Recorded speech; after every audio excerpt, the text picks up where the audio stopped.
সূরা মুলকের 10 নম্বর আয়াতে অবিশ্বাসীদের আফসোসের কথা বর্ণনা করে আল্লাহ তাআলা বলেন, وَقَالُوا لَوْ كُنَّا نَسْمَعُ أَوْ نَعْقِلُ مَا كُنَّا فِي أَصْحَابِ السَّعِيرِ। তারা বলবে, আমরা যদি শুনতাম অথবা বুঝতাম তাহলে আমরা জ্বলন্ত আগুনের বাসিন্দাদের মধ্যে শামিল হতাম না। অবিশ্বাসীদের একটা বড় অংশ এ কারণে আল্লাহকে বিশ্বাস করেনি যে তারা তাকে সরাসরি দেখতে পায় না এবং গায়েবের বিষয়গুলো দেখতে পায় না।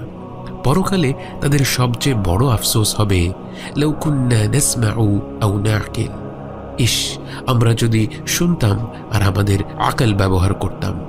কিন্তু না, তাদের একটাই চাওয়া ছিল, আমাদেরকে নিজের চোখে দেখতে হবে। কিন্তু যখন গায়েবের বিষয়গুলো তাদের দেখার সুযোগ হবে তখন অনেক বেশি দেরি হয়ে যাবে। যেই মুহূর্তে তারা স্বচক্ষে সব কিছু দেখতে পাবে সেই মুহূর্তকে বর্ণনা করে আল্লাহ তাআলা 27 নম্বর আয়াতে বলেন, فَلَمَّا رَأَوْهُ زُلْفَةً سِيئَتْ وُجُوهُ الَّذِينَ كَفَرُوا وَقِيلَ هَذَا الَّذِي كُنتُم بِهِ تَدَّعُونَ। অতঃপর যখন তারা তাকে অর্থাৎ মৃত্যুকে, কিয়ামতকে বা কিয়ামতের শাস্তিকে নিকটে দেখতে পাবে তখন কাফেরদের মুখ মলিন হয়ে যাবে আর তাদেরকে বলা হবে, এটাই তো তোমরা চাচ্ছিলে। এখানে সিআত শব্দটির মূল বর্ণ হল সিন ওয়াও হামজা, যা মন্দ, কুৎসিত বা অপমানের অর্থ বহন করে। এই শব্দচয়ন থেকে আমরা বুঝতে পারি যখন বাস্তবতা পরিষ্কার হয়ে যাবে এবং তারা কাছ থেকে গায়েবের বিষয়গুলো দেখতে আরম্ভ করবে, তাদের চেহারায় কেবল প্রবল ভয়ের ছাপ পড়বে তাই নয়, বরং তাদের অন্তরের কলুষতা তাদের মুখমণ্ডলে প্রকাশ পাবে। সারা জীবন যারা বলে এসেছিল পরকাল সত্যি হলে এর প্রমাণ দেখাও, কিয়ামত সত্যি হলে বলো কবে হবে এই কিয়ামত, যেদিন তারা চোখের সামনে তাদের এই সকল বিদ্রুপাত্মক প্রশ্নের উত্তর দেখতে পাবে, তাদেরকে বলা হবে, এই সেই পরকাল, এই সেই কিয়ামত যার প্রমাণ তোমরা দেখতে চাচ্ছিলে। এরপর আল্লাহ তাআলা নবীজি সাল্লাল্লাহু আলাইহি ওয়াসাল্লামকে বলতে বলেন, قُلْ أَرَأَيْتُمْ إِنْ أَهْلَكَنِيَ اللَّهُ وَمَن مَّعِيَ أَوْ رَحِمَنَا فَمَن يُجِيرُ الْكَافِرِينَ مِنْ عَذَابٍ أَلِيمٍ। বলো, তোমরা ভেবে দেখেছো কি, আল্লাহ যদি আমাকে আর আমার সঙ্গী সাথীদেরকে ধ্বংস করে দেন অথবা আমাদের উপর দয়া করেন, তাতে তোমাদের লাভটা কি? মর্মান্তিক শাস্তি থেকে কাফিরদেরকে বাঁচাবে কে? অর্থাৎ তোমরা আমাদেরকে নিয়ে টেনশন করো না, আল্লাহ আমাকে আর আমার সঙ্গীদেরকে শাস্তি দেবেন নাকি আমাদের উপর রহম করবেন তাতে তোমাদের কি আসে যায়?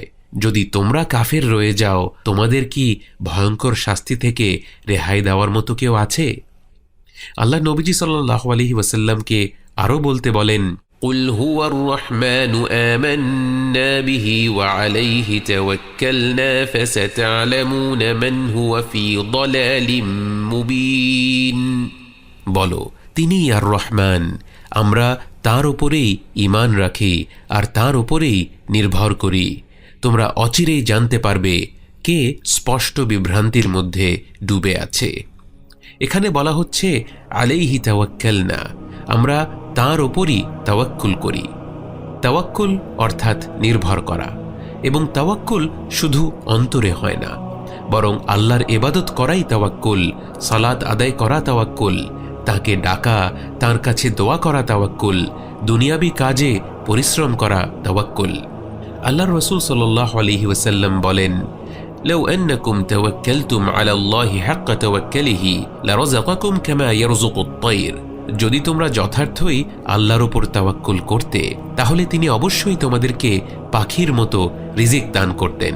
তাগদু খিমাসা ওয়া তারুহু বিতানা, ভোরবেলা পাখিরা খালি পেটে বের হয়ে যায় এবং সন্ধ্যাবেলা উদর পূর্তি করে ফিরে আসে।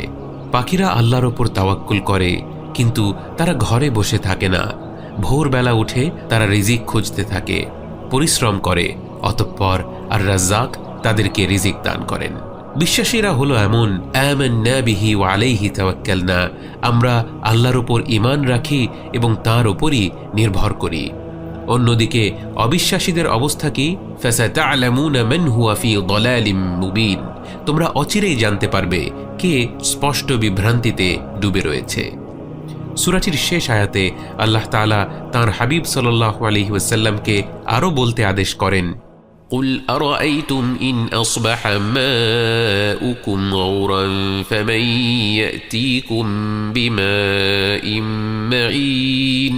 বলো, তোমরা কি এই বিষয়ে কখনো চিন্তা ভাবনা করে দেখেছ, যদি তোমাদের পানি মাটির গভীরে নেমে যায় তাহলে কে তোমাদেরকে বহমান পানি এনে দেবে?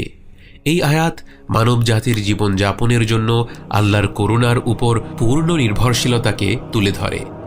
পানি জীবনের অন্যতম মৌলিক উপাদান, যার অনুপস্থিতি সকল প্রাণীর জন্য মহা বিপর্যয়ের কারণ হতে পারে। আল্লাহ যদি আমাদের থেকে পানি ছিনিয়ে নেন তবে কে তা ফিরিয়ে আনতে পারে? এই প্রশ্নের মাধ্যমে আল্লাহ আমাদেরকে তাঁর এই অমূল্য নিয়ামতটি নিয়ে ভাবতে উৎসাহিত করছেন। এই সূরা শুরু হয়েছিল সৃষ্টি জগতের ওপর আল্লাহর পরিপূর্ণ কর্তৃত্বের বর্ণনা দিয়ে। আমরা দেখতে পাই যে এই মূল বার্তাটি পুনরায় প্রতিধ্বনিত হয় যখন আল্লাহ তাঁর সৃষ্টির অসহায়ত্ব এবং তাঁর প্রতি আমাদের চরম নির্ভরশীলতা তুলে ধরেন। তাবারাকাল্লাযী বিয়াদিহি